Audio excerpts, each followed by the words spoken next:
Ассалаумағалейкум ардақты ағайын, қымбатты спорт сүйер қауым, инспорт бағдарламасына қош келдіңіздер.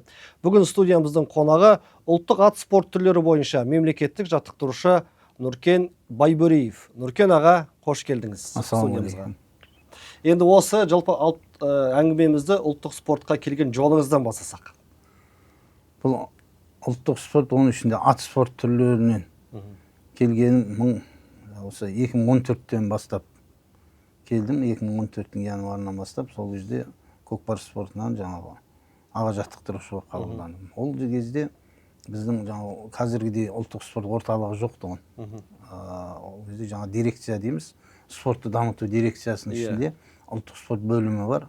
Оның ішінде ат спорт түрлері бөлімі бар. Сол бөлімде өзі штатта 4 адам болатын. Жаңа мемлекеттік жаттықтырушы, бас жаттықтырушы, аға жаттықтырушы және команда жетекшісі. Сол 4 адам осы ат спортының барлық түріне жауапты болатынбыз. Жаңағы бас жаттықтырушымыз болды, Құрамаев Қуанышбек деген, мысалы мемлекет жаттықтырушы Сәтбаев Рамазан деген кісі болды. Мен аға жаттықтырушы болып келдім ат спорт түрлеріне. Жалпы сол кездегі ұлттық құраманы дайындау осы 3 адамға жүктелетін ат спорт түрлерінен. Оның ішінде жаңа көкпарымыз бар, аударыспақ, жамбы деген деген сияқты. Қазіргідей бірақ ол кезде жаңа үлкен байрақты жарыстар көп бола бермейтін. Бірақ ол кезде де ұлттық спорт қауымдастығы болатын. Сол ұлттық спорт қауымдастығының астына барлық жаңағы спорт түрлері шоғырланған федерациялар бар. Олардың көлемінде де мысалы 14 жылы жаңағы осы неден аударыспақтан, теңгеліден Азия чемпионаттары өтіп жатты. Ол кезде мысалы басқа мемлекеттерді шақыру, оларға осы спортты түсіндіру, ережесін жіберу, жаңағы чемпионатқа дейінгі жұмыстар өте көп болатын. Әрине. Оның алдында да семинарлар өтетін, ол жердің уәкілдерін, төрешілерін шақырып, оларды жаңағы үйрету, оқыту деген сияқты жұмыстар жүріп, сонымен солай жұмыс істейтінбіз. Бұл жерде мысалы көкпар спортының 13-ші жылы Азия чемпионаты өткен болатын. Енді қазіргі енді көкпарға келетін болсақ, даулы мәселе жаңа ережесіне байланысты болып жатады ғой. Қырғыз тарапы жаңа қазандық ойнайды, біздікі шеңберге ойнайды деп. Мысалы ол жылдары, мен келген жылдары барлығы да сол қазандыққа ойнайтын. Енді кейін тарихын қарап қарасақ 2000-ші жылдардан басталған екен жалпы қазандыққа ойнау. Ол кезде Қазақстан мен Қырғызстанның тарапынан бір мәмілеге келіп, сонда ереже келген. Содан бері қазандыққа ойнап келді. 2016 жылға дейін, 2016 жылдары жалпы өзгеріс бұл негізі басқа мемлекет тарапынан ұсыныс түскен. Өзбекстан Федерациясы тарапынан, Тәжікстан, мысалы, солар бастап ұсыныс жасады біздің қауымдастыққа.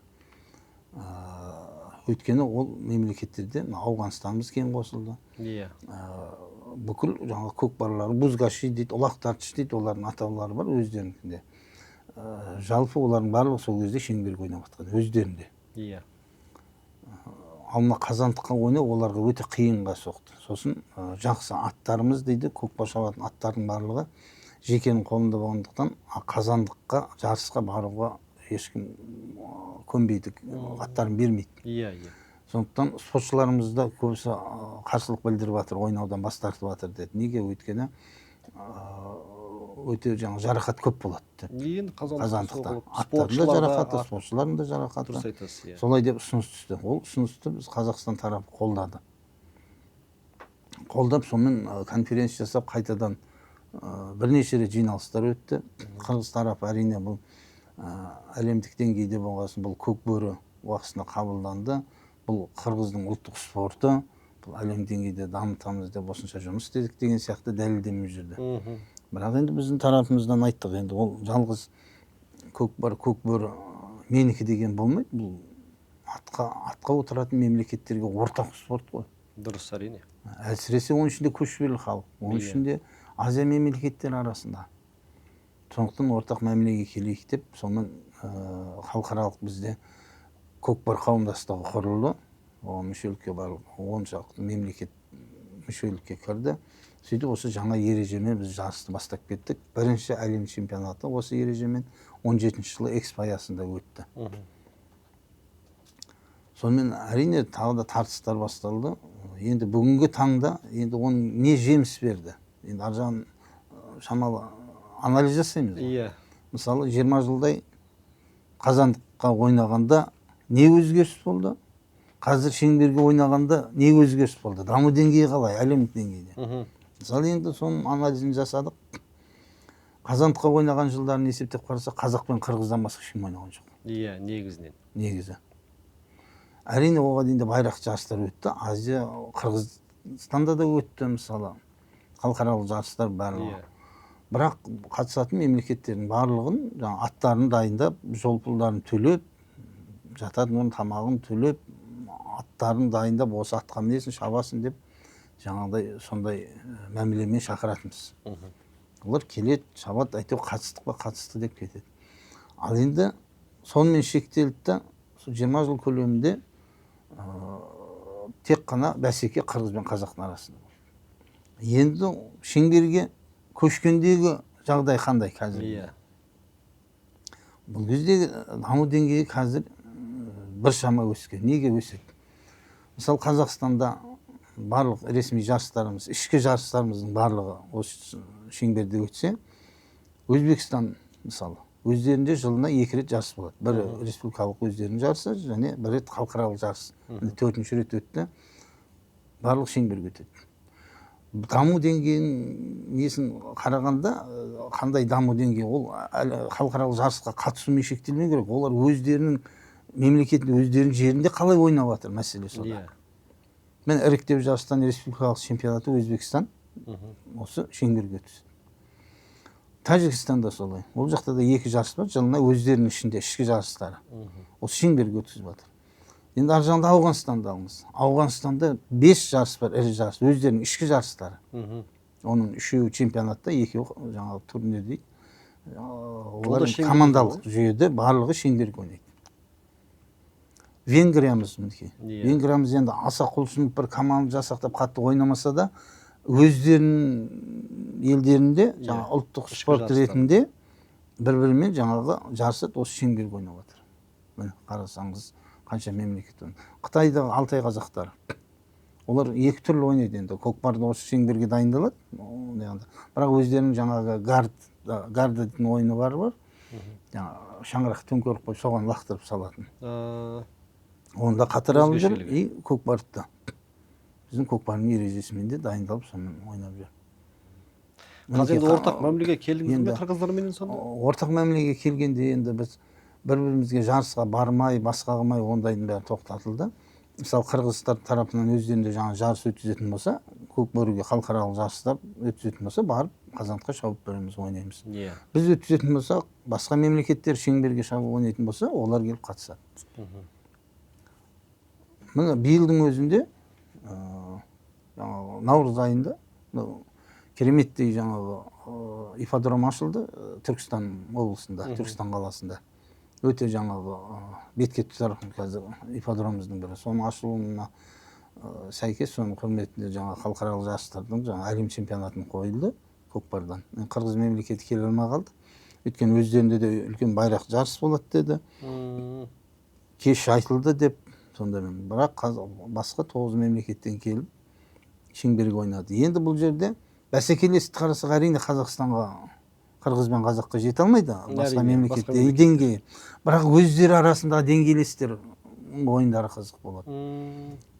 Мысалы Тәжікстан мен Өзбекстан, мысалы Қытай мен Ауғанстан деген сияқты. Өздерінің арасындағы бәсекелестік өте жоғары. Деңгейлері бірдей. Деңгейлері бірдей. Мемлекеттер өзара соған бір-бірімен ойнауға жаңағы құлшынып келеді. Ат мәселесін әрине дайындап береміз, көк мемлекет ала алмайды ғой. Бірақ соның өзінде сол алдын ала бір 10 күн бұрын келіп өздері жаңағы аттарды осы жақтан таңдап алып, сонымен оқу жаттығу жиындарын өткізіп жатыр. Мысалы Өзбекстан тарапынан өздерінің аттарымен келді. Ол бітісімен сол айдың аяғында, наурыз айында Өзбекстанда жаңағы жылда өзі 4-ші рет өтіп жатқан халықаралық турнир бар, көкпарда. Міне, соған бар ойынға барды. О жаққа Қырғызстан тарапынан да команда барды. О жақтан да енді біздің жігіттер бірінші орын алып келді. Біз ұлттық құраманы жібердік.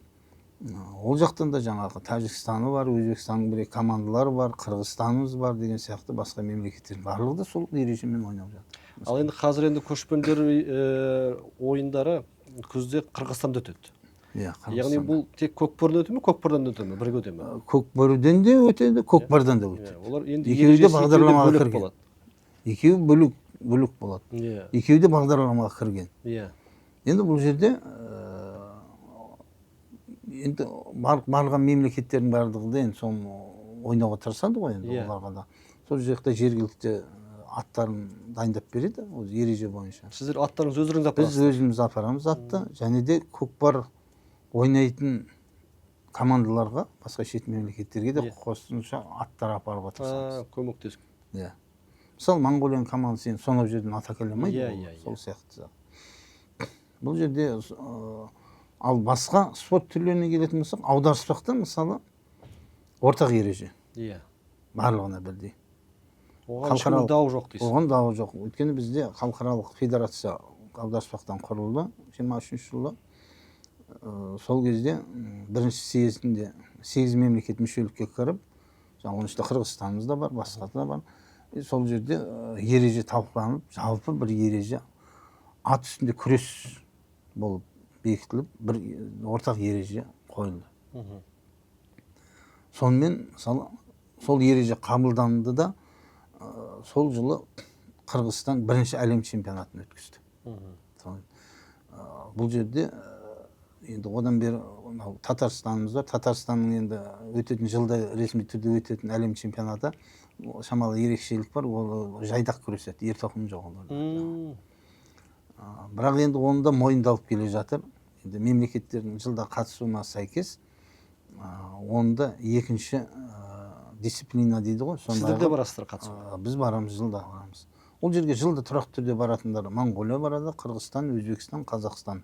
Сосын жаңа өздері Россияның мемлекетінің ішінде жаңа республикалар бар ғой, Саха мемлекеті, Дағыстан мемлекеті деген сияқты. Енді биыл енді команданы көбейтеміз деп отыр. Енді европалықтардан жаңа Грузиямен келісімсөз жүріп жатқан сияқты. Ол жылда солай өзі айналымы күшейіп келе жатыр мысалы. Ол да өте мықты, жақсы спорт түрі болып келе жатыр. Енді аударыспақ спортының бір ерекшелігі жаңағыдай ресми чемпионат Азия болсын, мир болсын, барлық мемлекет жаңа меморандумға қол қойып мүшелікке кірді. Бару келу жолдарын барлығын өздері, өз мемлекеттері төлеп келеді. Өз қаражатымен. Өз қаражатымен. Біз тек қана аттарды дайындаймыз. Егер атсыз келсе, жататын орын тамағын дайындайды федерация. Енді одан кейін теңгелуге келейік. Теңгелуге келсек 2022-23 жылдан бастап жаңа қарқынға көшті. Жаңа форматқа көшті. Бұрын бір стильмен шауып теңге іліп кете беретін. Қазір 3 дисциплина қылдық. Олардың аттары бар. Жаңа қос құлаш дейміз, бес белес дейміз, алтын тұяқ дейміз. Бұл жерде де халықаралық федерация құрылып, жаңағы мемлекеттер мүшелікке кірді. Біз әрине ойладық, бұл қай мемлекетте бар жоқ деп. Атқа мінетін жақын мемлекеттің барлығында бар екен. Тек қана аттары басқа форматта. Әйтеуір бірақ аттың үстінде шауып іледі бірдеңе. Біз мына ережені жасап, барлығына таратып жіберген кезде бәрі қуана қабылдады. Мынау біздің ойында мынандай еді, мына сіздер мынандай спорт клубсыздар ғой. Кірейік деп соған кірді. Сонымен қазір 4-ші Азия кубогы өтті бізде, тұрақты түрде өткілер. Федерация президенті Амангелді Ақбатырұлы деген бауырымыз тоқтатып жатқан жоқ. Жылда 4-ші Азия кубогы, 2-ші әлем чемпионаты өтті биыл. Биылғы әлем чемпионатының ерекшелігі қыздарды араластырды оған. Бізде әр спорттың өзінің әлемдік деңгейге шығып даму үшін гендерлік саясат деген бұл. Соның бірі қыздарды араластырды. Өйткені ат үстінде ойын дейді, жігітовка деп айтылады. Көп жерлерде, барлық мемлекеттерде бар ат үстінде өнер көрсететін. Циркте ойнайтын, цирк өнерімен айналысатын қыз жігіттерді көрдік та. Соны қосып көрдік. Өте қыздар тез алып кетеді ондай. Мысалы біз Қазақстан тарапынан 5 қыз қатысты. Қырғызстан тарапынан 3 қыз келді. Грузиядан қыздар келіп қатысты. Қытайдан келіп қатысты қыздар. Енді анау айтқандай жігіттер сияқты бір шебер болмаса да жақсы өнер көрсетті. Сонда жүлделі орындарды Қырғызстанның 2 қыз алып кетті, 1-ші, 2-ші орын. 3-ші орынды Қытайдан кейін аруымыз алып кетті. Қазақстан өкінішке орай ілінемей қалды. Иә. Бірақ сол қыздардың барлығы жаңағы жігітокпен сосын циркте өнер көрсететін. Әбден бейімделген қыздар ғой. Теңгелуге оңтайлы ғой жаңағы Иә, келіп иә, тұрған. иә. Жігіттеріміз Әбден жаттыққан қыздар ғой. жаттыққан қыздар ғой, ат үстінде жаңағы айналып Иә, төңкеріп иә. секіріп түсіп жүрген қыздар ғой.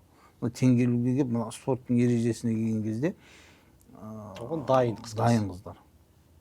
Бірақ анау айтқандай қатты шеберліктер жоқ. Өйткені біз спорт болғаннан кейін біраз шектеулер болады ғой. Ер тоқымда да шектеулер болады. Мысалы еңкею техникалары бар енді. Иә. Сонымен енді қыздар қазір ананы көргеннен кейін біздің қыздар да басқа да қазір уже дайындыққа көшті.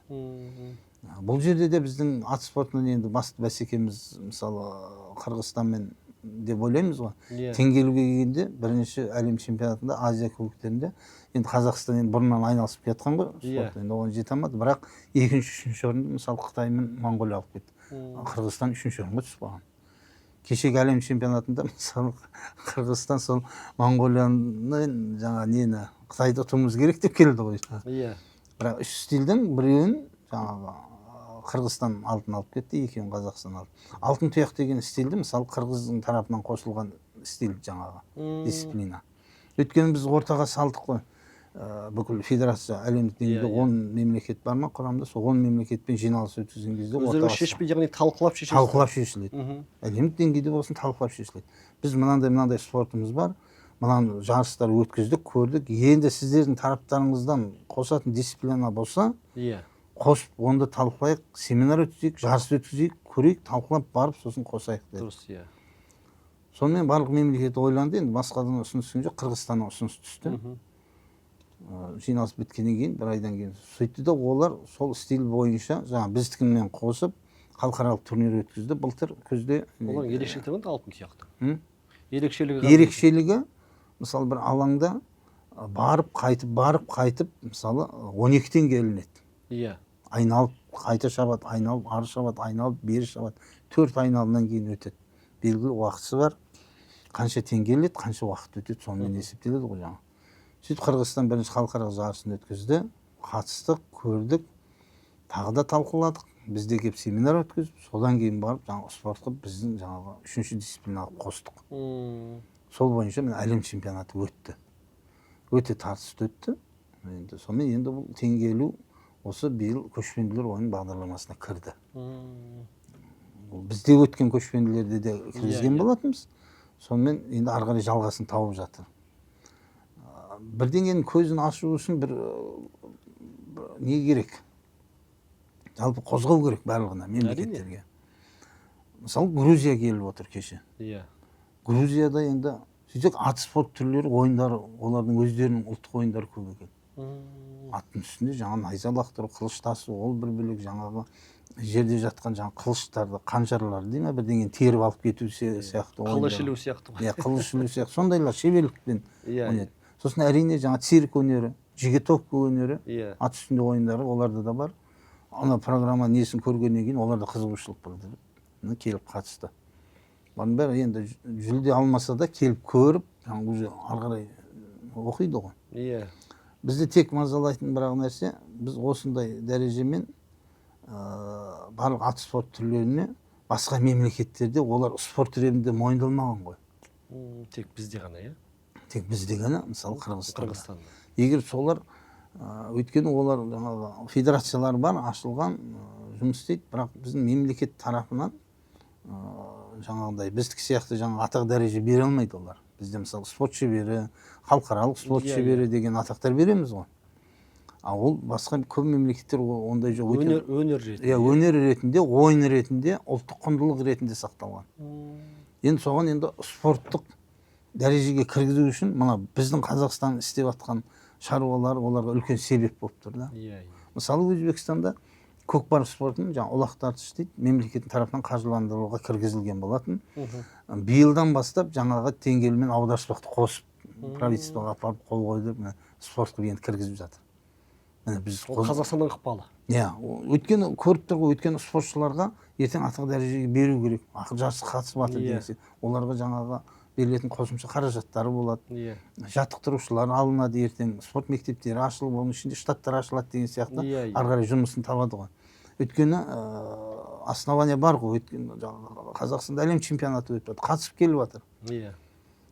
Азия чемпионаты өтіп жатыр. Онда спортшылар қатысып келіп жатыр. Енді соны қолдау мақсатында мінекей сондай шаруалар жүргізіліп жатыр. Ауғанстанда айтып отыр кеше, мысалы. Сондай барлық мемлекеттерде осы спорт түрінің мемлекеттік тараптан қолдау көрсе барлығы. Иә. Ол кезде жаңа жарысқа келіп кету, басқа жатар орын деген сияқты барлығы өздерінің тарапынан жүреді.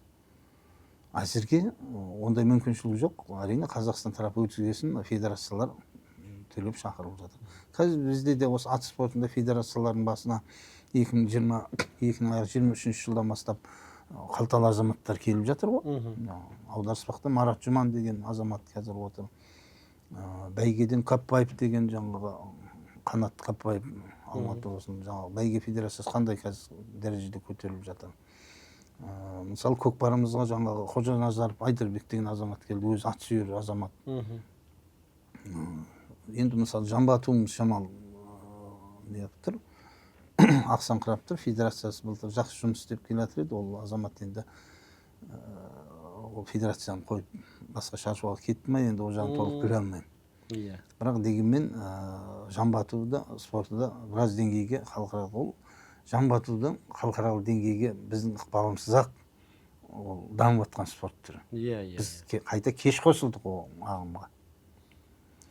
Бұл жерде енді тағы біздің жұмыс істейтін алдымызда күтіп тұрған жоспарымыз, жұмысымыз, мысалы Теңгелі мен Жамбату Қазақстанның ішінде облыстарда толыққанды даму дәрежесі, мысалы аударыспақ пен көкпарға қарағанда төмендеу болып тұр. Өйткені мамандар жоқ. Тапшы, иә. Әсіресе солтүстік өңірлерде, батыс өңірлерінде де. Бұл орайда қандай жұмыстар жасап жатсыздар? Енді спорт мектептері, спорт клубтары әйтеуір ашылды ғой, уақытында бар. Соның ішінде жаңа Теңгелі, аударыспақ, Жамбату деген сияқты жаттықтырушылар штаттар бар, ашылды, ол да бар. Тек қана соған лайықты жаттықтырушылар табу өте қиын. Мысалы біздің ат спортындағы мамандардың барлығы ұлттық ат спорт, ұлттық көкпар болсын, аударыспақтың тренері, басқа тренері деген мамандық жоқ ондай. Спорттық академия, спорт университеттері бар ғой мысалы. Ол жерде жоқ. Кафедралар бар, не деп, ат спорт түрлері деген, ұлттық спорт деген. Бірақ оның ішінде дәріс беріп, ертең мына студент шығып, көкпардан, не аударыспақтан жаттықтырушы деген мамандықпен шығып жатыр деген ондай әлі деңгейге жете алмай жатырмыз. Өйткені сол жақта да дәріс беретін жаңағы мұғалімдер жоқ. Мына Астанада академия ашылды ғой, жалпы спорт түрі деген ба, академия ашылды. Мен анда-санда шақырып тұрады, жаңағы ат спорт түрлерінен негізі оқуға, соны ат спорт түрін жаңағы мағлұмат беруге. Сосын жаңағы экзамалар кезде жаңағы собеседованиемен өткізеді, сол кезде барып тұрамыз, шабандоздар келеді, түсуге әңгіме түрінде экзамен аламыз, солай. Өзіңіз жалпы спорт түрлері бойынша осы әдістемелік құралыңыз бар. Ол ерекшелігі неде сонда? Әдістемелік құрал жабдықтарында жоқтың қасы жекелей спорт түрлеріне. Біз қазір жалпы ережемен өтіп жатырмыз.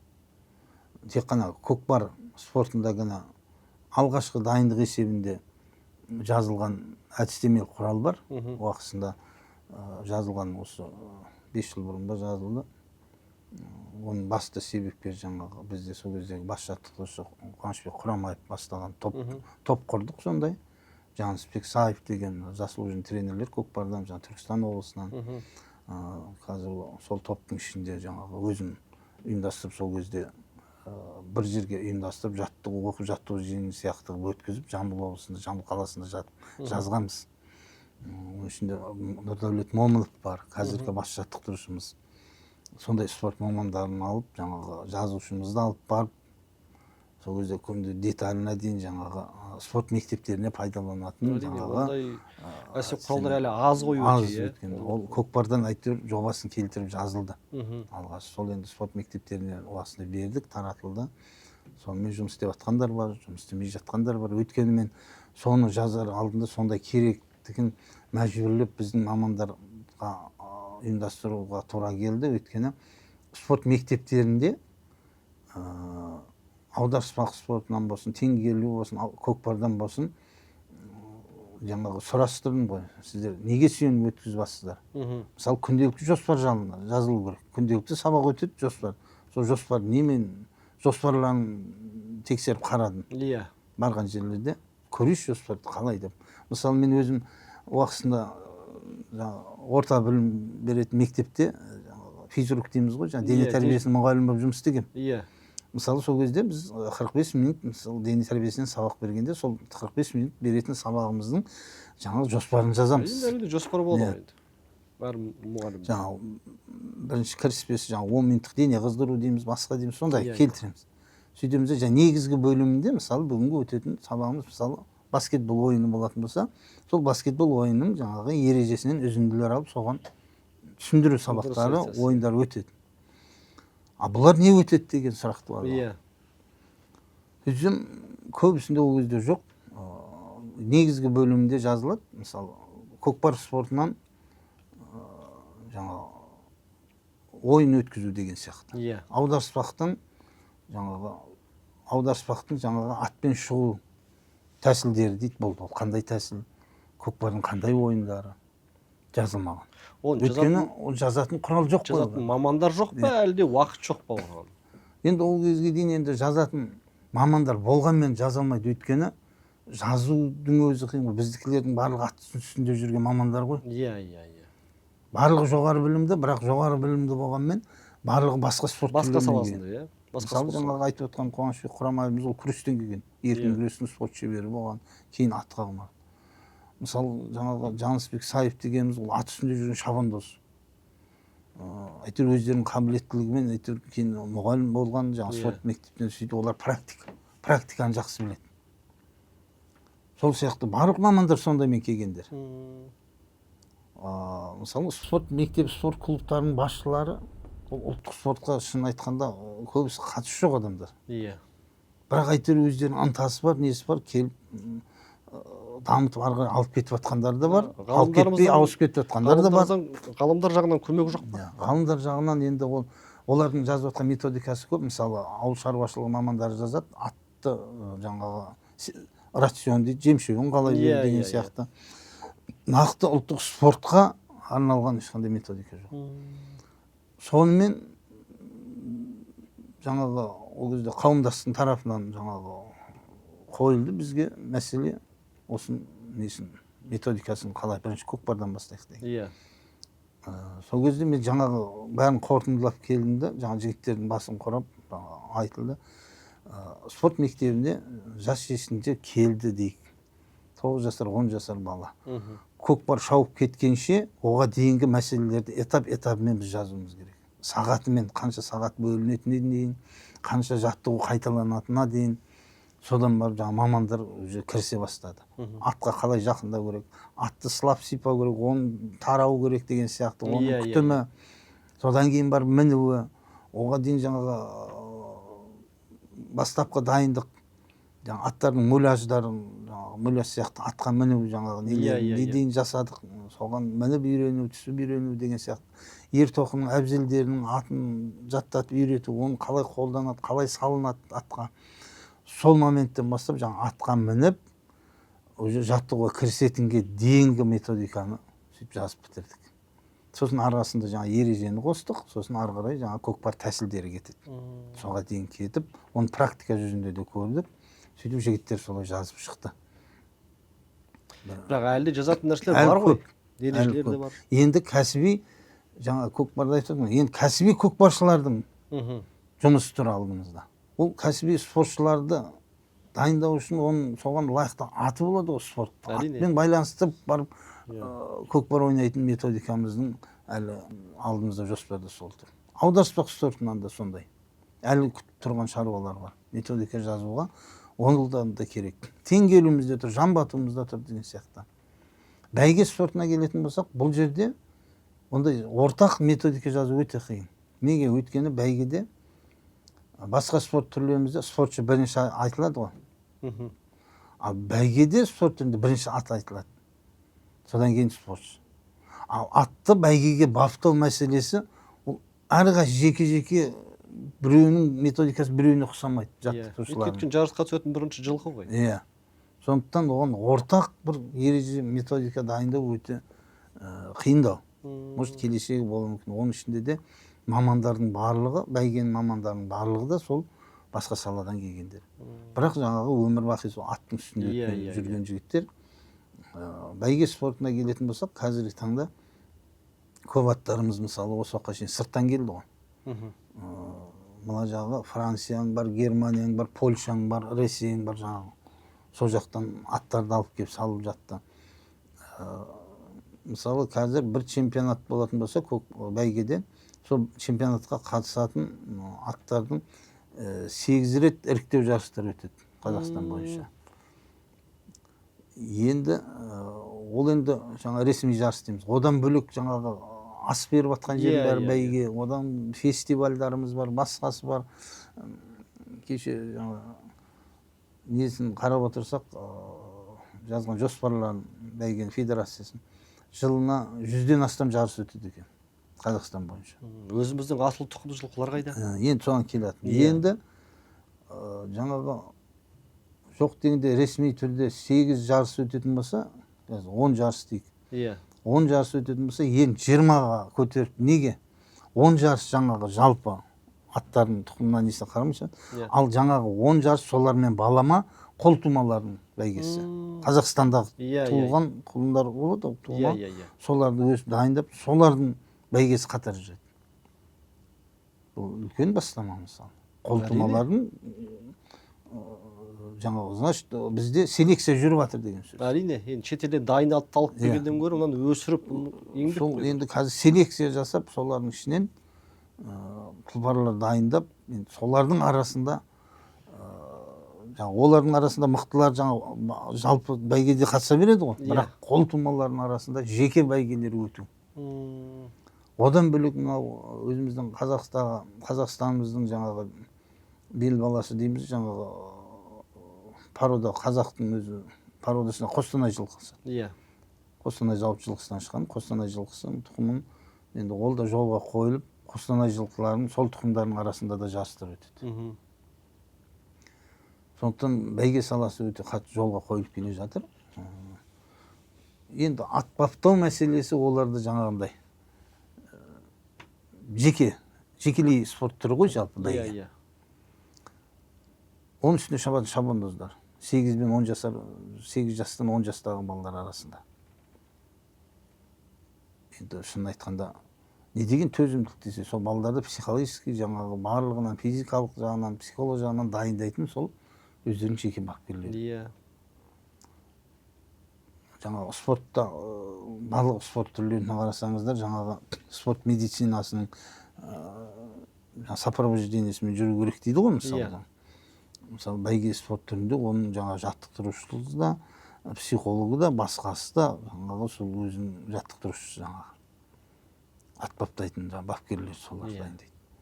Ол енді білмеймін, енді келешектің енді жоспарында тұр, қаншалықты балалардың денсаулығына зиян пайдасы бар.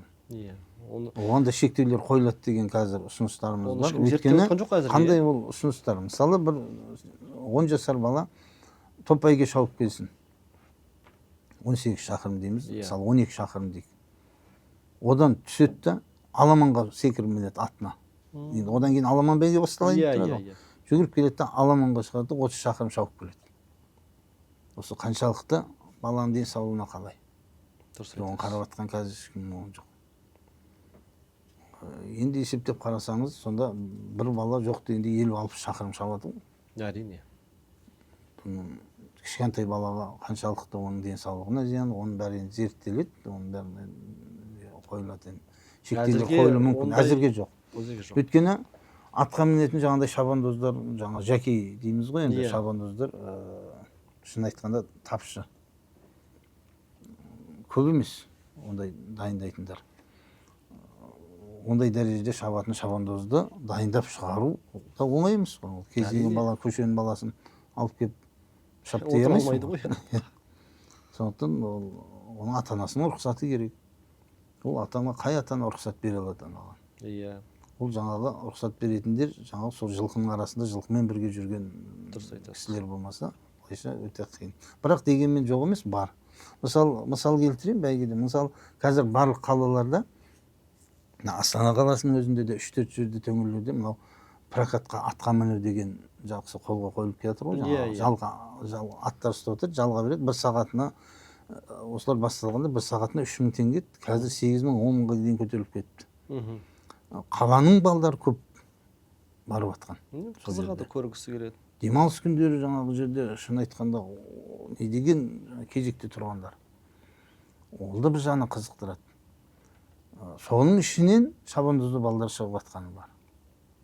Атқа жақын болып, ат жақсы көріп қап, атпен жаңа ауырып, ата-аналарына қоймай, жаңа жылап жүріп, ата пергізіп, соны мініп жүріп, сонымен жаңағы дайындайтын, атқа мінгізіп жүрген балдардың бәрі сол осы ат спортының балдар солар. Олар ана балдарды үйретіп, жаңа несіне қарай, солардан іріктеп алып, жаңа бәйге шабатын балдарды шығарып атқан нелер бар. Арнайы балдар дайындайтын бізде клубтар жоқ. Ондай жоқ. Мысалы, Алматы облысында Жакей клуб деген клуб бар. Енді олар толыққанды мен мәліметін онша біле бермейді екен, бірақ жаңағы бізде ол өзіміздің ұлттық бәйгеден басқа не бар ғой? Жақын қашықтықта шабатын ұшқыр бәйге дейміз біз. 1000 метр, 1200 метр, жаңағы 1600, 1400 метрге шабатын, енді көбінесе соған дайындықтар көп жүреді. Ол жерде жас өспірімдер емес, өздерінің ережесіне байланысты, салмағына байланысты жаңағы неге шабандоздар. Ол да өте қатты әлемдік деңгейде де бар, жерде де даму деңгейі өте жоғары. Қазақстанда айтып отырсыз, балдар шабады. Жалпы осы қауіпсіздік мәселесіне қандай шаралар болды? Қауіпсіздік мәселесі, мысалы, басты назар шығар негізі. Басты назарға алынады, өйткені ол біріншіден атқа жақсы отыратын маман жаңағы шабандоз болу шарт. Енді ол жерде жаңағы киген киіміне де байланысты. Мысалы, бәйге шабатындардың барлығына қазір міндеттеп қойған каска кию. Басына каска киеді. Жаңағы тағы да басқа жаңағындай темір заты бар, жаңағы киім, немесе жүген сияқты, ер тоқым сияқты ондайлардың барлығын қолданбайды. Мысалы, бәйге спорт, көкпар спорт түрлерінде де, мысалы, көкпар спорт түрлерінде жаңағы аяғына щиток дейміз ғой, тізе қорғағыштар, олар міндетті түрде өздері жаңағы етік, саптама етігі болады. Біріншіден өзінің қауіпсіздігі үшін, одан кейін ереже бойынша. Ережеге сол қауіпсіздік бәрін кіргізіліп қойған. Сондықтан жаңағы басындағы бөріктер. Өйткені жарақат өте жарақат болады, сосын жаңағы көкпардың тағаларына дейін. Жаңа 3 көрі бар тағалар, оның бәрін алдырып тастаймыз. Тегіс спорттық алюминий тағы болу керек. Онда да 2 аяғы алдыңғы тағаланса, артқы аяғында тағаланбайды. Енді барынша сосын әрине төрешілеріміз жүреді ғой. Иә. Соның бәрін қорғап. Әр нәрсенің ереженің жеге-жегіне дейін жазылған, мысалы. Қаққанда қандай жаза қолданады, мысалы. Ең көп жарақат алатын спорт түрлері көкпар ғой енді. Көкпарда да бар. Енді жазым ғой, бір жерде мысалы аударыспақта да қол сынып кететін жағдайлар болады. Иә. Ол барлық спорт түрінде болатын нәрсе ғой. Бірақ барынша дегенмен қауіпсіздік шаралары қолданылады. Төрешілерге де басты міндет сол. Сондай жібермеу. Мысалы аударыспақта күрес болса, төреші 3 төреші қарап тұрады. Одан бөлек 2-3 камерамыз бар. Соны қарап тұрып жаңағыдай оқыс жаңа қол қайырылып неғып баратқан кезінде тоқтатады. Мысалы, жіберілмейтін сияқты. Сондай қауіпсіз шаралар барлығы қолданады ғой. Ең бірінші спортшының денсаулығы. Жаңағы біз айттық қой, қазандықтан шеңберге көшкеннің бір себебі сол қауіпсіздік шаралары. Қаншама аттарда мысалы жарамсыз болып қалады емес? Көптеген видеолар бар. Біз оны жаңа Түркияда алқа жиналысында соны дәлелдегенбіз уақытысында. Өте қауіпті спорт екен. Әрине. Өйткені анау қазандықта қанша оларда көрсетті ғой, жаңа қауіпсіз болады деп жұмсақ нелермен қапталғанын да көрсетті, басқасында оларды енді өздерін қорғап алу үшін сондай көрсетті. Бірақ қаншалықты оны мақтамен қаптап қойсаң да, басқа қойып қойсаң да, қарбалас соның маңайында болғаннан кейін үлкен жылдамдықпен келе жатқан бір ат емес қой, бірнеше ат жан-жағынан қаумалап келе жатқанда, ана жер қазандыққа тірелген кезде бір-бірін басып кетіп жатқан жағдайлар бар. Ол қанша, мысалы, енді көп информацияны Қырғызстан айта бермейді. Мысалы, Қырғызстанның өзінде қаншасы мүгедек болып қалғандары бар. Сол көкпар үстінен. Ойын үстінде осыдан 2 жыл бұрын ба бір спортшы қайтыс болды сол жақта. Сонымен олар да қазір ережесін қатаңдатқан. Барынша қауіпсіздікті олар да қолдануға күш салып жатыр. Оны былтыр жастар арасында чемпионат өтті бірінші рет. Ош қаласында соған барып қайттым. Мен арнайы шақырып бізді шақырды. Соның финалдық кездесуін көрсеттім. Өте керемет ойнады. Жаңа ережелерін бұрынғыларын білеміз ғой енді, қарап отырдық. Өте қатаңдатып тастаған. Даже төрешіге келіп, ойыншы келіп артық сөз айта алмайды жаңағы. Артық сөз айтса жаңағы карточкасы дейді, қызыл карточка, сары карточка шығарып 5 минутқа шығарып тастайды. Екінші рет қайталаса қызыл карточка көрсетіп шығарып тастайды вообще ойыннан.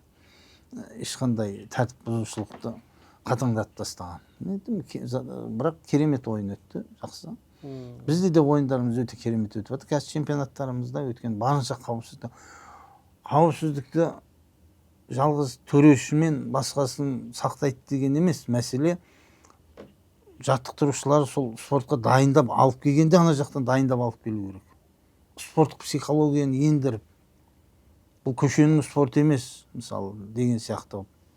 Қағып кетем, соғып кетем демес. Бұл жерде командалық ойын, мысалы, көкпарда. Аударыспақта да сен мына әдістермен толық жеңуге тырыс. Саған жеңіс керек дегенмен, ол жаңағы бір көш ауылдың баласын жеңіп жүлде алу емес қой. Спорттық деңгейде. Олар қателік жасағанда өзіне зиян келетін, командаға зиян келетін түсіндіріп алып келу керек та. Мысалы, көкпарда бір оқыс жағдай жаңағыдай ереже бұзып қойса, 5 минутқа шығып кетсе, уже командасы бір ойыншы азайып қалады ғой. Иә. Ол деңгейлес команда болса, әрине оны ұтып кетеді. Ананың жоқтығы білініп тұр ғой. Міне соның бәрін спортшы балдар түсініп келу керек. Ереже бұзбау керек деген мақсат болу керек оларға. Әрине. Ал қазір мынау енді сіздерден осы федерациядан бөлек шығар, бөлек үлкен ас берген кездерде, басқа үлкен тойларда, мынау енді 1000-ға жуық шабандоз шығып, мынау көкпар тартысы осы шараларға өз көзқарасыңыз бұл жерде жаппай көкпарымыз бар. Жаппай көкпар. Бұл жерде жаппай көкпар федерациясы бар. Қазір енді сол өздерінің басында жігіттер бар. Олар да қазір сол қауіпсіздік форматына көшті олар. Олардың да өзінің ережесі бар. Ол жерде де ортада 5-6 төреші жүреді. Ол жерде де жаңағындай жаза қолданып атады. Айқайлап боқтаған үшін жаза қолданып атады. Ойын тоқтатып. Барынша енді әрине қауіпсіздікті қадағалау керек. Ол жерде де жалаңбас жібермейді мысалы. Бізде де жібермейміз ғой көкпарда. Мысалы бөрік түсіп қалса, төреші тоқтатады, бөркін кидіріп алып. Ол жерде де сондай қатаң түрде енді ұдайы жаңағындай хабарлап отырады той басшысы. Кейбіреулердің атын атап айтып тұрады. Сен дұрыс жауап атқан жоқсың, басқасы. Анда төреші жалауын көтеріп атып, тоқтатыңдар, мына жерде ат құлады, мына жерде адам құлады деп тоқтатып, сондай қауіпсіздік шараларын қолданады. Онсыз болмайды өйткені. Қазір енді мына ұлттық командамыздың осы ат спорт түрлері бойынша қолдаулар қалай, спортшылардың жағдайлары қалай, соны айтып берсеңіз. Енді спортшылар енді қолдау үкімет тарапынан, министрлігіміз тарапынан барлығынан қолдаулар барынша болып жатыр. Осы 3 жыл көлемінде ғой біз спортшыларымызға айлық бере бастадық. Мысалы, министрлік тарапынан кәдімгі жаңағы спорт болып мойындалып, спорт жаңа айтып отырмын ғой, жаңағы олимпиадалық спорт түрімен теңестіріліп болғаннан кейін бізге спортшы деген жаңағы спортшы маман, спортшы инструктор дейміз, штаттары беріліп, жалақы алып отыр спортшылар. Ұлттық команданың спортшылары. Иә, ұлттық құрамаға кірген спортшылар, ұлттық құрамаға кіргенмен оның ішіндегі бірінші номерлер дейміз ғой жаңаға. Основной состав дейміз, солардың барлығы айлық алып отыр. Мысалы, көкпар спортынан 12 спортшы қазір айлық алып келеді. 200-250 теңге алып отыр. 250 мың, иә? Орташа айтқанда. Енді плюс-минус болуы мүмкін, бірақ одан көп кем емес. 200-дің үсті. Аударыспағымыздан 6 спортшы алып отыр. Неге 6 спортшы? 6 салмақта.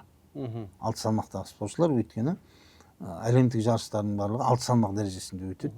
Сондықтан сол 6 салмақ, 6 спортшы айлық алып отыр. Теңгелуден де 3 спортшы, жаңағы 3 дисциплина бар дедік қой. 3 спортымыз айлық алып отыр.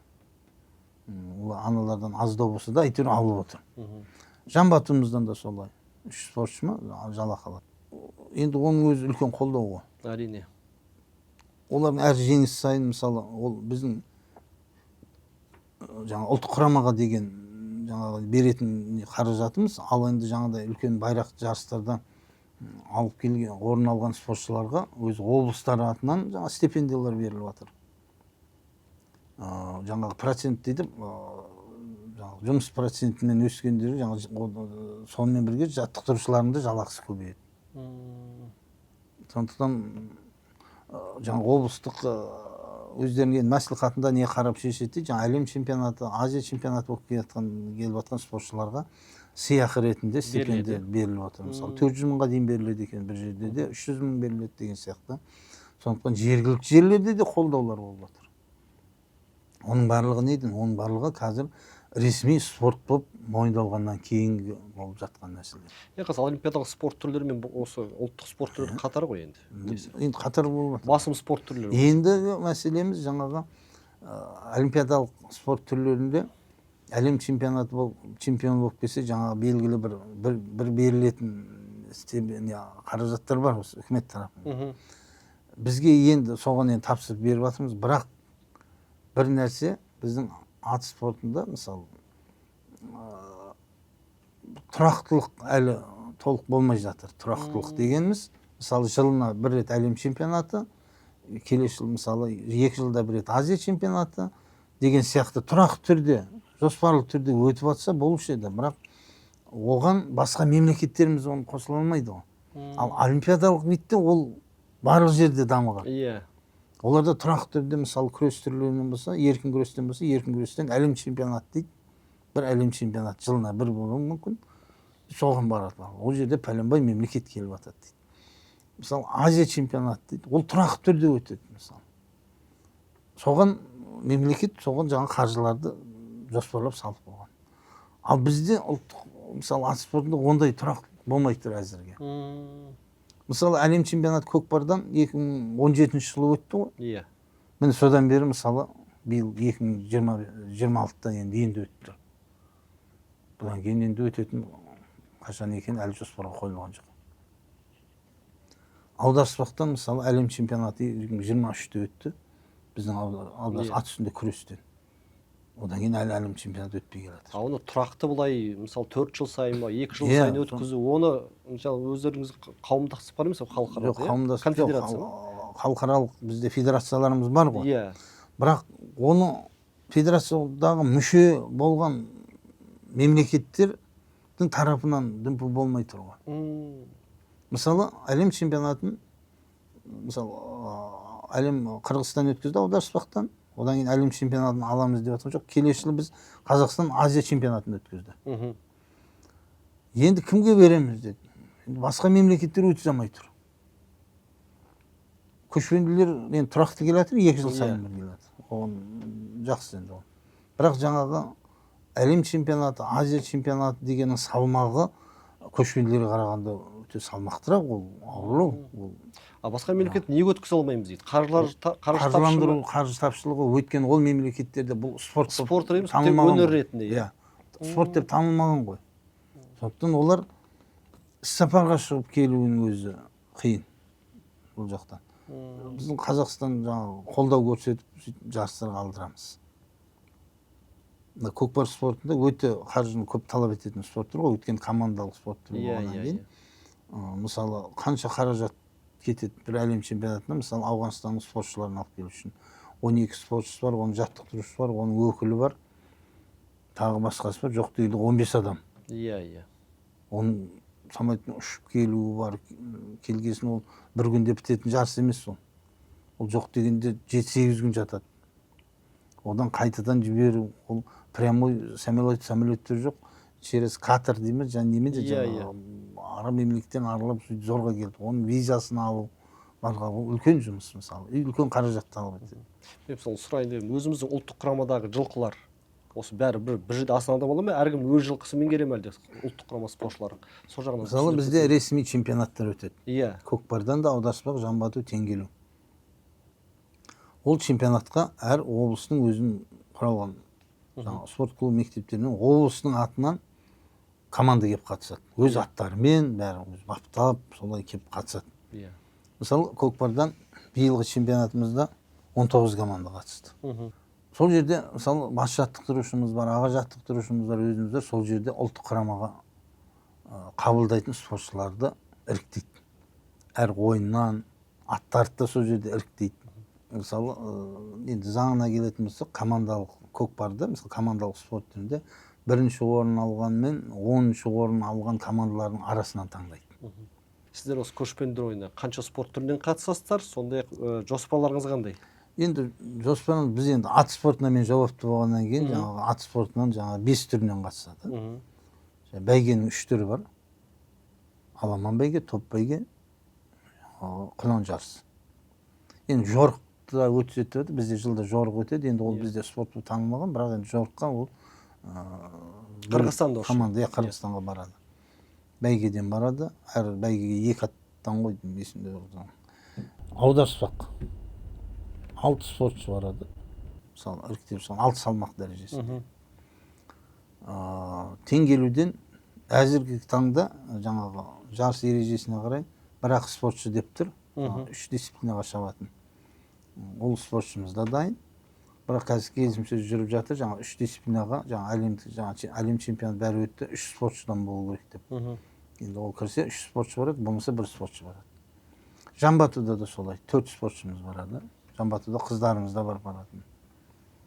Командалар іріктеліп болды, дайын ба, әлде іріктеу өте ме? Іріктеулер кейбір спорт түрлеріне әлі де өтеді. Бүгінгі таңда қазір теңгел мен аударыспақ 90% уже дайын.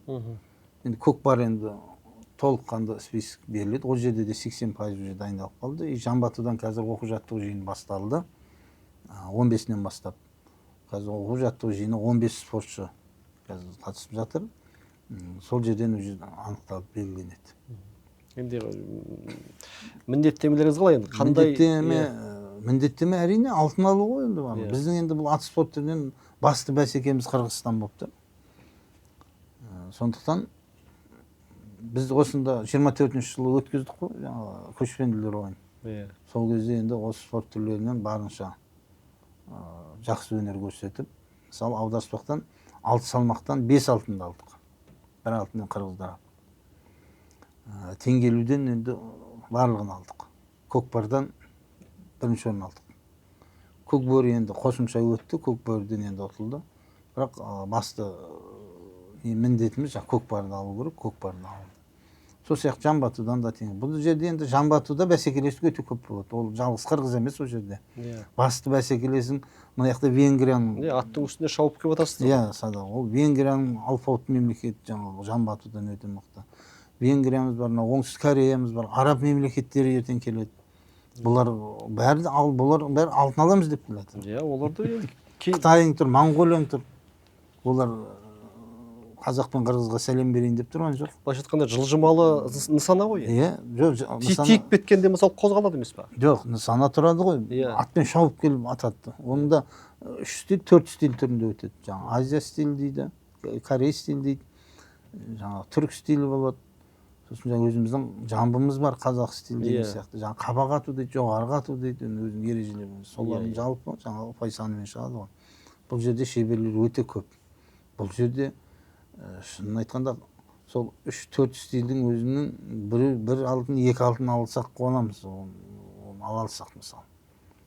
Қазір енді жігіттер шыңдалып қалды ғой. Бізде де әлем чемпиондары бар.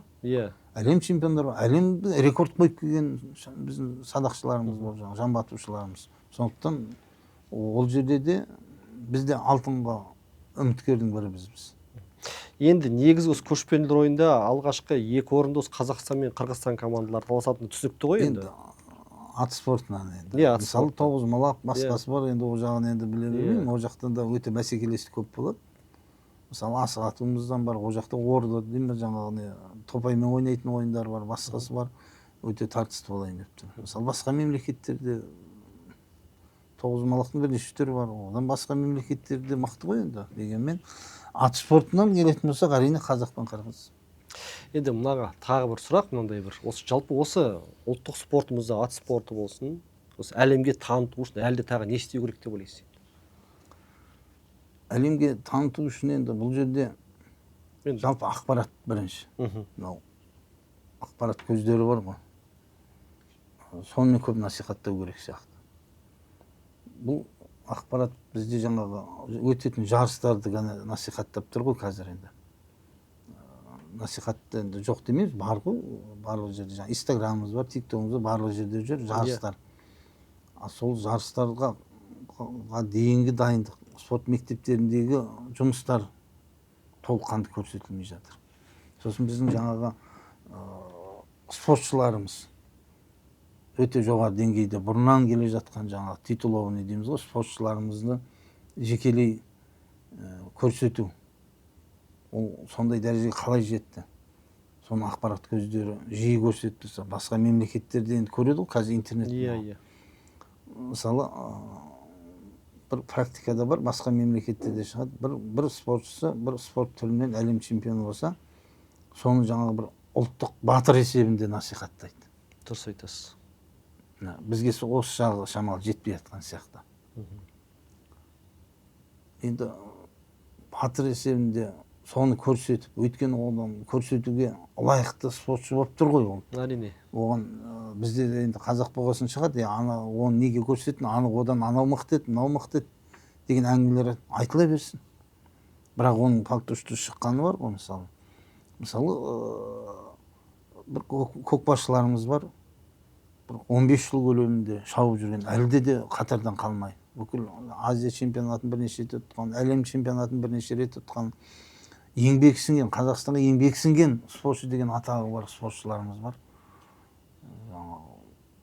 Олар жалпы насихатталмайды. Яғни мына қазір осы ұлттық спортта жүріп, осы ат спортта жүріп, кезінде атағы шыққан спортшылар қазір енді осы зейнетке шыққаннан кейін демалыс қашқан, оларға қолдау бар ма? Олар жағынан қандай көмек беріледі? Қолдау, насихаттау шамалы аздау болып тұр. Мысалы, мен бір кісіні айтайын, мысалы жаңа айтып жатқан кісілердің ішінде, мысалы Түркістан облысы, жалпы Түркістан облысы ат спортынан өте алдыңғы қатарлы. Сосын сол енді ат спортын жаңа комбинат десек те болады. Бүкіл әлем деңгейдегі шабандоздары жаңағы ол жалпы көкпар емес, көкпар, аударыспақ, жамбы ату, теңгеру спорт түрлерін бірдей деңгейде, облыс көлемінде де, республика көлеміне дейін бірдей шығарған. Мысалы, бір өңір ғой. Соның басында, мысалы, Ғани Ахметбаев деген ағамыз болған. Сол спорт мектебінде болды, ол жергілікті жаңағы депутатта болды уақытысында. Өзі қандай шабандоз болды, ол қандай спортшы болды деген білмеймін, бірақ сонша мамандарды дайындап шығарды. Қазіргі жаттықтырушылар, қазіргі шабандоздардың көбісі бұрын қазір шабандоз болып, атақты болып, спорт қойып кеткендердің өзі соның қолынан шыққан. Басқа ұйытқы мектептің жаңағы сол мектептің фундаментін қалап содан шыққан спортшылар. Қазіргі жаттықтырушылардың бәрі соның оқушылары уақытысында сол мектептен шыққан. Енді көк білікті мамандарды шын айтқанда далада көкпар шауып, ат үстінде жүріп, көкпар шауып жүрген балдарды жинап алып, соларды жаттықтырушы қылған ғой жалпы. Бәріне оқуға түсіртіп, оқытып, қазір солар білікті маман жаттықтырушылар. Қанша спортшыларды алып шығып жатыр. Спортшылардан бөлек жаңағы спорт мамандары шығарды ғой, мысалы. Еңбек ескерілді ме сол? Енді толыққанды бір ескеріліп, бір үлкен марапатқа ие болды деп жатқан мен өзім көрмеппін, мысалы. Может, мен көрмей қалған шығар, может, болған шығар, бірақ мен өзім ұяламын. Мысалы, жаңағы айтып жатқан, кімді айтып отырмыз жаңағы? Аманжол, Хасен Аманжол. Солтүстік өңірден ат спортының жаңағы ұйытқысы болып отырған. Енді қазір көп, енді ол кісілерді қазір 60-тан асып қалды. Солтүстікте шыққан мықты деген спортшылар, мықты спорт мамандарының өзі соның қолынан шықты. Бұлар енді қарапайым кісілер, енді қазір жай ғана карьера өзінің қызметтерін аяқтағаннан кейін енді биыл енді солар зейнетке шығады, зейнетке шыққасын қарап отыр. Қарап отырмайды, енді өздерінің шаруашылықтары бар, басқасы бар. Солар айтулы спортшыларымыз шыққан. Мысалы, солтүстік өңірлерден жаңағындай оңтүстіктің спортшыларынан биік көрінетін көкпаршылар шығу өте қиын ғой, ілуде біреу болмаса. Мысалы, Александр Пупенко қайдан шықты? Орыс сұлтан болса да қазақтың мықты деген палуандарынан асып түсті, мысалы көкпар шапқанда. Сол осы жаңағы Аманжол Қасеновтың қолынан шыққан балдар.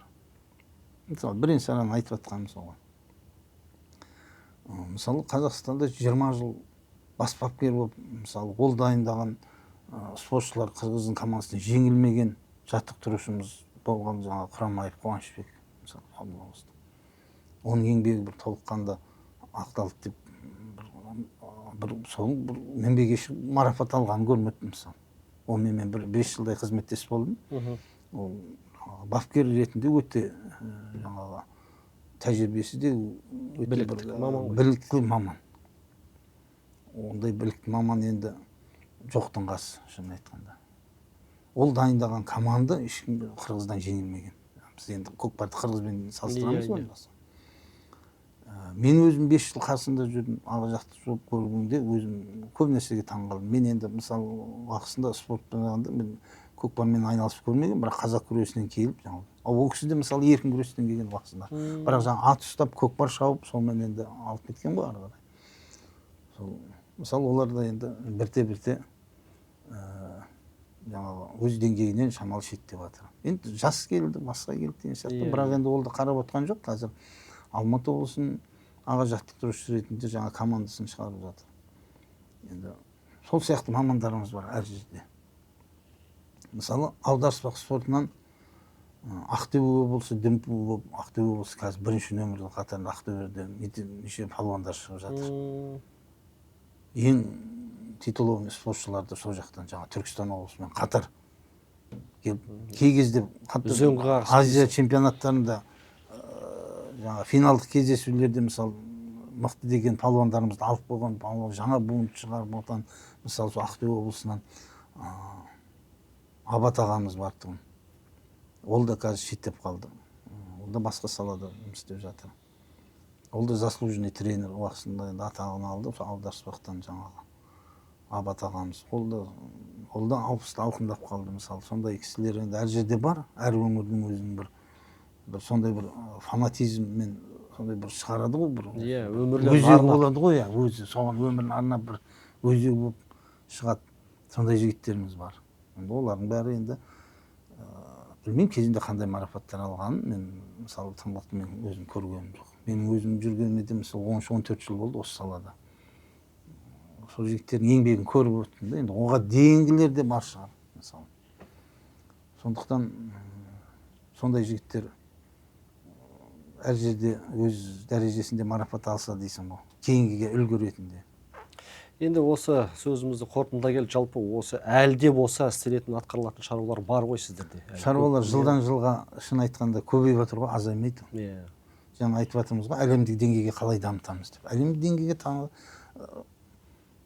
таныту үшін жаңа ақпаратпен қатар біз оларды тартып сол жердегі мемлекеттегі жаңағы өзекті адамдармен жұмыс істеуіміз керек. Жарайды, үкімет тарапынан бірмен келісім шарттар нелер орындала берер. Бірақ сол жердегі жігітті жұмыс істеп жатқан фанатизм бар ғой жігіттер. Солар ол жақты көтермесе, үкіметтен келіп мына спорт түрін дамытайық деп ешкімге айтпайды. Мына спорт түрін дамытайық, осыған ақша бөлейік деп те шықпайды. Ол үкімет тарапынан берілетін үкіметтің ақшасы болғаннан кейін ол өз көзбен көріп, содан нәтиже шығатын көріп барып бөлінеді ғой ақшадан жалпы. Кейбір облыстар айтады, шығады ғой, көбісі маған айтады, бізде мысалы көкпарды аударыспақты қолдамай жатыр дейді. Қолдап қаражат бөлмейді дейді. Жаңа клубымыз бар, басқамыз бар, енді жарысқа шығу үшін жаңа қаражат бөлмейді. Сен ол жарысқа шығу үшін шығуға дейінгі жұмысыңды көрсеттің болған деймін ғой? Шығуға дейінгі процесс жұмысын саласын көрсетсең, олар көзімен көрсе, сосын үкімет ақша бөледі.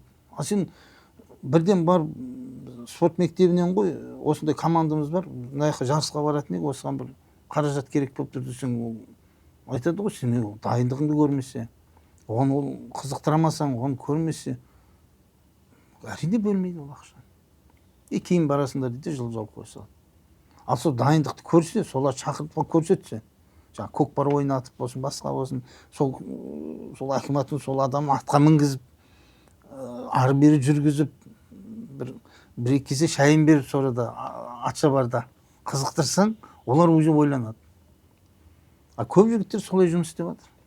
Бір облыстар, даже мен Шымкент қаласында болдық, өткенде жарыста демалыс күндері жаңағы Шымкент қаласының әкімі келіп атқа мініп жүр. Мысалы, ол да жаңағы содағы клубтың содағы атпен айналысатын жігіттердің еңбегі, оларды қызықтырып көрсетіп отыр. Тағы бір сұрақ аға, жалпы қазір осы енді спортқа енді келейін деп жатқан жастарымызға, осы балаларымызға, осы ұлттық спортқа тартып, соларға өзіңіз ақыл кеңесіңіз айтсаңыз. Қазір шын айтқанда барлық жерде атқа міну қызығушылығы артып келе жатыр. Оны арттыруымыз керек, өйткені өмір талап, заман талап солай болып баратыр. Неге? Жасөспірімдер, жастарды қарасаң, телефоннан шықпайды, компьютерден шықпай қалды. Міне, енді біздің ауруымыз сол. Содан атқа көңіл бөлдірсек. Ол үшін жаңағы жергілікті жерлердің барлығында жаңағы спорт мектептері, жаңағы спорттық ипподром, атшабарлар жұмыс істеп тұрса, барады ғой бәрі. Біз жыл сайын айта осы уақытта міне үлкен ипподром қайта жөндеуден дамып өсті Астана қаласын. Спорт клубы ашылып жатыр міне. Қасындағы автобус баратын жолдар ашылып жатыр. Енді балдарын апару керек сол жерге. Одан бөлек жекелей жаңағы атқа мінетін жерлер ашылып жатыр. Ол жас балаларды атқа тартып, атты көрсетіп мінгізсең болды, ар жағын өздері алып кетеді. Аттың бір қасиеті сол. Ар қазақтың қанында бар ғой. Қанында бар нәрсе. Сосын дінде де айтылады ғой, атпен жүрген уақыт сұралмайды ертең. Қазір ақшасы бар азаматтардың бәрі бұрын джип алып жарысатын болса, қазір шынымен көкпар аттарын, бәйге аттарын алып жарысып отыр. Сондықтан әсіресе қаланың балдарын көптеп тартуымыз керек. Сол қаланың балдарының ішінен шабандоздарымыз шығаруымыз керек.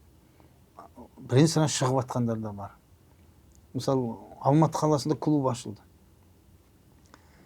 Онда мен болдым, клуб директор, жаттықтырушылар бәрі бар, бірақ қаланың балдарын қай жерге жаттықтыратынын білмейді. Үлкен қала. Енді көшеге асфальттың үстіне жаттықтырмайды ғой. Сондықтан амал жоқ, қаланың шет жақтарынан жаңағы жекелерді арендаға алып, аттарын арендаға алып, тренерлер жұмыс істейді. Ал шет жағында қалай? Ар жағында Алматы облысының балдары, ауылдың балдары келеді. Мен айтамын, мына бір күн клуб жабылады. Сендер қаланың балдарын тартпасаңдар. Ол қаланың әкімдігі ақшаны Алматы облысының балдарының тәрбиесінде беріп жатқан жоқ қой. То же самое Астанада да. То же самое Шымкентте де мысалы, қалаларда. Сондықтан олардың да кінәсі жоқ. Қалада біздің қай жағын дайындаймыз? Жоқ. Соған енді орын іздеп, қазір енді сол жұмыстар жүріп жатыр, қаланың балдарын сол. Қаланың ішінде ашылса, бар нәрсе, мысалы, Алматы қаласында бар ипподром бар қаланың орталығында. Бірақ жекенің қолында кіргізбейді оған ешкімді. Мәселе сонда. Сондай жерлер.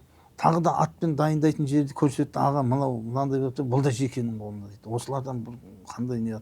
Енді олардың алып арендаға алса, олардың бағасы үлкендеп кетеді. Оны акимат бірден бере алмайды. Міне осындай мәселелер шешілсе бар ғой, қаланың балдарының бәрі шабандоз болады. Шын айтамын, шабандоз болады. Өйткені мен прокатқа мініп жүргендерді көрем, жалғыз Астана емес, барлық қалаларда. Очередьте тұрған көп. Звонокпен жазылады дейді, балдар айтады. Атқан қызығып атқандар көп. Соған жаңағыдай үкімет тарапынан клуб тараса, мына Астана клубы ашылды ғой, енді ашылып, енді не болады. Ертең жауады балдар, көбейеді. Көбейсін, мысалы, сол жерден шығады балдар. Енді ауыл жерде болса да, енді мал бағып жүрген балдар, жылқы бағып жүрген балдар, енді ол жақын ғой бір табан. Сол жағдайлардың барлығын ақпарат құралдары арқылы көрсету керек қой. Мысалы, шетелдік ақпараттарды білмеймін, бізден қандай айырмашылығы бар. Бір адам ойына келмейтін нәрселерді спорт қылып алып, бүкіл жерге тығып жүреді сон. Ана өткенде бір несінде көріп жүрмін, бірінші орынға 25.000 евро дейді, басқа дейді, ана бұтына қыспап, атқа мініп, жаңа қыздар шауып жүр, жаңа қолдан таяқтың астында бала күнімізде ойнаймыз, сол сияқты. Соның ережесін жасап, соны секіріп, атып, соны спорт. Соны қандай насихаттап жатыр, қаншама жүлде беріліп жатыр. Сондықтан сондай бір ақпарат жүйелері жақсы жұмыс істесе, сосын инфраструктура дейміз ғой жаңа. Бір облыста ипподром жоқтар бар. Мысалы, Атырау облысы, Маңғыстау облысы. Мұнайлы жер дейміз жаңағы. Батыс Қазақстан облысында бір атшабар жоқ. Олар жер бәрі берілді дейді, ол қашан салынады? Қарағанды облысында түбінде тұрған ипподром жоқ. Қарағанды облысы 3-4 жыл бұрын жаңағы жақсы бір қуанышты қарғым жер бөлініп, жаңағы сол кездегі әкім барып, жаңағы капсула көмір болады ғой, бір ақпарат жасаған. Сол әкім ауысып кетті, содан кейін қалды. Өкінішке осындай нелер жоқ. Стандартқа сай үлкен ипподром салмай-ақ қой, бір атшабар, бір 100 адам, 200 адам орындығы бар бір кішігірім бірдеңе жасаса да болады ғой. Бірақ сондайлардың бәрінен келгенде кешеуіл дейміз. Мынау оңтүстік өңірлері өте қолға қойған. Шымкент ипподромы ашылды 2023-те ма қалақта. Үлкен ипподром өте керемет. Енді қарасақ биыл Түркістан ашылды, одан да керемет үлкен. Оңтүстік өңірлерде енді ана жерде күні түні жаттығу жасай бер. Бүкіл әлемдік жарысында өткізе бер. Міне, қандай керемет. Әрине ол жақта өседі. Жамбыл облысының өзінің ипподромы бар енді. Анадай болмаса да әйтеуір атшабар алаңы бар. Қызылорда облысында да тұр. Қызылорда облысына келетін болсақ, жаңағы атшабар ипподромы бар, ашылған 18-ші жылы ашылды қалада. Бірақ оның дайындығы онша жүрмейді. Ат спортымен айналысатын барлығы бір ауданның балдары, Жаңақорған дейді, бер жағында. Сол жерден шығып жатыр, бүкіл әлемдік деңгейге де шығып жатқан шабандоздар бәрі бар. Жаңа Ислам Боранбаев Ислам деген бауырымыз, спорт школының мектебінің директоры. Сол ішінде жаңағы ат спортында бір-екі ауылдың балдары. Оның үшін Азия чемпионында шығып жатыр. Жаңағы теңгелуден де Қазақстанның бірінші дүркін чемпиондарда шығып жатыр. Ертең көкпар, көкбөріге ұлттық құрамаға кіріп жатқан балдар бар мысалы. Сол бір ауыл балдар. Енді ол жақта енді атқа мініп, жаппай көкпар не деген көп қой. Мүмкін сол Жаңақорған, Шиелі аудандары дейді, сол екі ауданда. Ар жағындағы мысалы аудандар бос тұр. Қаланың ипподромы құм басып жатыр шын айтқанда. Бірақ бәйге өтеді әйтеуір. Бәйге спорт. Бәйге спорты бұл жерде барлық жерде өтеді. Бәйге спорты жаңағы кругын жаңағы айналымын тегістейді да өте береді. Ең спорттың түріне жаңағы халық көп жиналатын сол бәйге. Неге дейсіз ғой? Ол жерде сол кезде басталуы бар да аяқталуы бар. Сосын атқа құмар ғой, қазақ қаңып, жаңағы жерде ысқырып, айқайлап отыр, көз алдында шауып жатыр. Мынау бірінші келді, екінші келді, үшінші келді деп аяқталады, болды. Біздің енді көкпарымыз мысалы 6 күнге созылады. Аударыспағымыз 3 күн, 4 күн болады. Жамбатымызда 4 күн болады. Теңгенің өзі қазір 2 күн, 3 күнге созылып кетеді. Соған мысалы шыдам жетпей ме білмеймін, халық онша көп келе бермейді. Тек қана жаңағы финалдық ойындар, қызық ойындар енді толып кетеді бірақ. Сондықтан насихат көп керек. Сосын жергілікті жерде жігіттер жұмыс істеу керек. Бірақ спорт мектебі, клубтары толық ашылған. 13 мектеп бар. 18 клуб бар, мысалы, Қазақстан бойынша. Аудандық клубтар қаншама ашылып жатыр. О тарапынан енді үкімет тарапынан қолдаулар болып жатыр. Тек қана жігіттер жұмыс істеу керек. Жұмыс істеген сайын қаржы бөлінеді ғой үкіметтен. Ал жұмыс істемей қаржы сұраған, ол бір жігіттер болады. Бір жылдық жоспарды жасайды да, сметасын жасап қойды, пәлен миллион деп. Сөйтіп акиматқа барады да, бізді қолдамайды, бермейді дейді. Неттім оны көзбен көрмесе олар алай береді сен жоспарыңды. Сен көрсетсей, сосын барып бөледі ақша. Сондай түсініктерді не алмайды. Ал бір жерлерде шынымен жаңағы хат жұмыс істеп жатыр, жаңағы қаржы жағынан қолдау болмай жатады, толыққанды болмай жатады. Оны да біз тағы жігіттерді кінәлаймыз. Сендер толыққанды көрсете алмайсыңдар. Олар жаңағы қиналып жатады. Енді қайтып көрсетеміз оның артты. Мысалы оның үшін айтып өтетін, Шығыс Қазақстан облысын айтқым келеді, әрдайым айтып отырмын. Шығыс Қазақстан облысы 18-ші жылға дейін ба өте мықты облыс болатын. Действительно жаңағы ат спортынан бір комбинат. Азия чемпиондары шыққан. Көкпардан жастар арасында Қазақстан чемпионы болған. Жамбыл облысы, Түркістан облыстарын ұтқан командалар. Өте үлкен сондай мектебіміз болды. Мамандар да көпті ол кезде, жақсы маман. Аударыспақ спортынан Қазақстан бірінші номерлер Шығыс Қазақстан. Сол мектеп уақытында жабылды. Неге жабылған, енді сол кездегі әкімдер біледі, енді әкімдер сол жерде енді өзара келіспеушіліктер болған ғой деймін. Сол федерация тарапынан ба, сол мектептің өзінің басшыларының арасынан келісімшіліктер болмай, сонымен дау-дамай болып кетті, сол әкім жауып тастаған. Сосын ол әкім кеткеннен кейін қайтадан қазір қолға алып, қазір мектеп қайтып жанданып жұмыс істеп жатыр, бірақ бұрынғыдай толыққанда емес. Жарыстарға келе алмай қалатын жағдайлар болып жатыр. Сонымен ол жаққа да енді біраз қолдаулар керек. Сосын спорт басқармасының басшылары кей кезде жиі ауысып кетеді. Әкімдіктегілер, жауапты адамдар да жиі ауысып кетеді. Шынымен ол да қатты әсер етеді. Сондықтан соның барлық жерден тұрақтылық болса дейміз, енді сондай болып. Бірақ келешек көрініп тұр, бар. Болашаққа жұмыс істеуге болады. Үкімет тарапынан берілетін жаңа заңдардың бәрі шығып жатыр. Қаражат бөлініп жатыр. Енді тек қана көп жұмыс істеу керек. Нұркен аға, үлкен рахмет, уақытыңызды бөліп, біраз ақпарат бердіңіз. Енді міне алда көшпенділер ойындары жатыр. Соны ұлттық командамызға тек қана жеңіс тілейміз. Үлкен рахмет. Рахмет. Сіздерге рахмет. Бұл да бір үлкен насихаттың бір түрі шығар. Қымбатты көрермендер, осымен біздің бағдарламамыз аяқталды. Өмірде болсын, спортта болсын, жеңістеріміз көп болсын.